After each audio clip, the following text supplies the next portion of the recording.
السلام عليكم ورحمة الله تعالى وبركاته. اليوم إن شاء الله غادي نشارك معكم كيكة ديال التفاح بطريقة مختلفة، كتجي طالعة وفي نفس الوقت كتجي هشيشة ومعلكة من الداخل، وأكيد إلا جربتوها غادي تعجبكم وغادي تنساو الطرق الأخرى. وخليكم معايا تشوفوا المراحل كاملة باش تنجح لكم هاد الكيكة. وكما العادة اللي جرب الوصفة يخلي لي في التعليق كيف جاتو، فضلا وليس أمرا. وباش ما نطولش عليكم الفيديو غادي ندوزو المقادير وطريقة التحضير.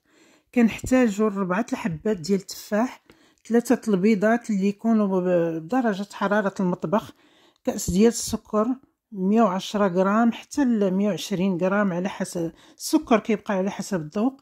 كأس إلا ربع ديال الزيت دانون طبيعي، كيس ديال الخميرة الحلويات 11 غرام حتى ل 14 غرام، قبصة الملح والدقيق حسب الخليط. المرحلة الأولى غادي نقطعو التفاح على هاد الشكل إلى قطع صغيرة.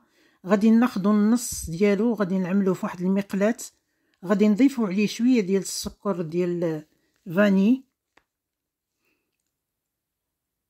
وغادي نبقاو نحركو ونخليوه يطيب فوق النار حتى يتحمر بهذا الشكل. كيف ما شفتوا ما غاديش نضيف الماء نهائيا، التفاح غادي يطلق الماء ديالو. وغادي نضغط على هاد التفاح بهاد الطريقه. كيف ما شفتوا التفاح ديالنا تحمر، وغادي نخليوه الى جانب وندوزو المراحل الاخرى. دابا غادي نوجدوا الكيكه ديالنا. غادي نبداو بواحد القبصه ديال الملح، 3 البيضات كما قلت لكم، البيض دائما يكون بدرجه حراره المطبخ. وعندنا هنا كاس ديال السكر، كما قلت لكم هنا انا عملت 110 غرام ديال السكر سنيده. السكر كيبقى على حسب الذوق، تقدروا تعملوا 120 غرام او 130، وبالنسبه لهاد الكيكه اللي عملت 110 غرام كافي. وكنخلطوا المكونات مزيان. وكيف ما غتشوفوا معايا هاد الوصفه سهله، كنحضرها غير بالطراب اليدوي كيف ما كتشوفوا، وكتعطي واحد النتيجه اللي رائعه. كيف ما غتشوفوا معايا كتجي الكيكه ديالنا طالعه هشيشه. كنستمروا في التحريك.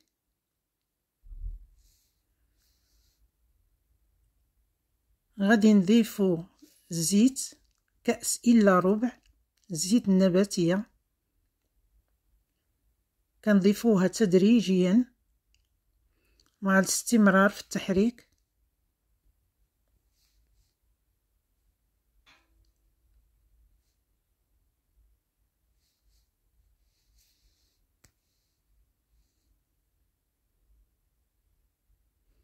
غادي نضيفوا دانون،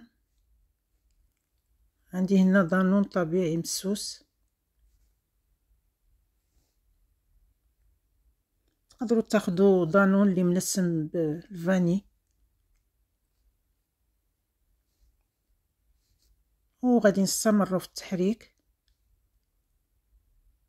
دابا غادي نضيفوا دقيق، كما العاده كنضيفوه تدريجيا باش الا كان خاص دقيق كنزيدو.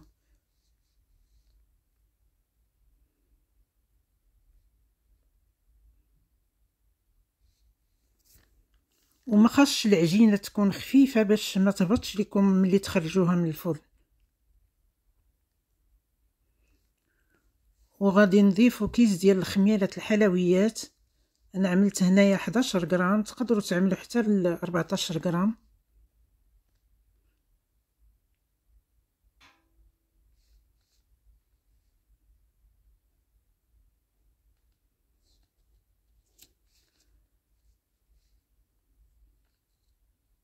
انا بالنسبه للدقيق عملت 2 كيسان ديال العنبه عامرين.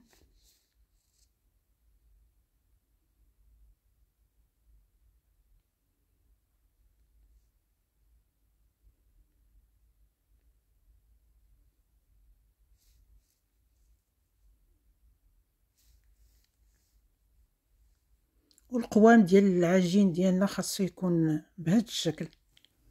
وغادي ناخذ واحد المول اللي وضعت فيه ورق سلفيغيزي،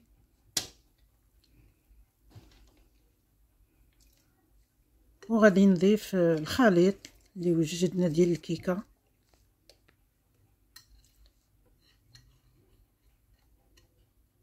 انا بالنسبه للفرن حتى كندخل الكيكه عاد كنشعلها، كل واحد والطريقه ديالو. ودابا غادي ناخذ التفاح اللي وضعناه فوق المقلاة اللي طاب فوق المقلاة، كنوضعوه عشوائيا فوق الخليط اللي وجدنا.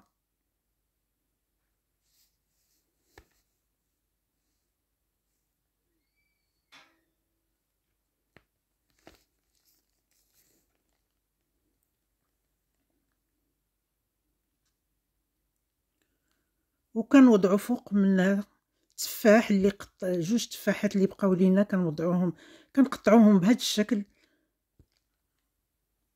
تقدروا تقطعوه الى قطع صغيره، الاختيار كيرجع لكم.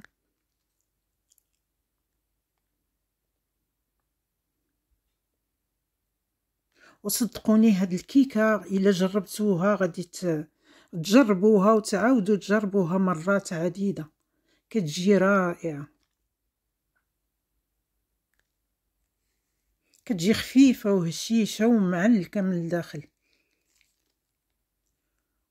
وبالنسبه للتزيين زينتها برقائق اللوز. نتوما لكم الاختيار، تقدروا تكتفيو غير بالسكر كلاصي او بجوز الهند، داكشي اللي موجود عندكم في المنزل. غادي نضيفوا السكر كلاصي، وهذه هي النتيجة النهائية. كتجي الكيكة ديالنا رائعة كيف ما كتشوفوا في الفيديو. وما بقى لي الا نقول لكم الى اللقاء، الى فيديو قادم ان شاء الله، والسلام عليكم ورحمة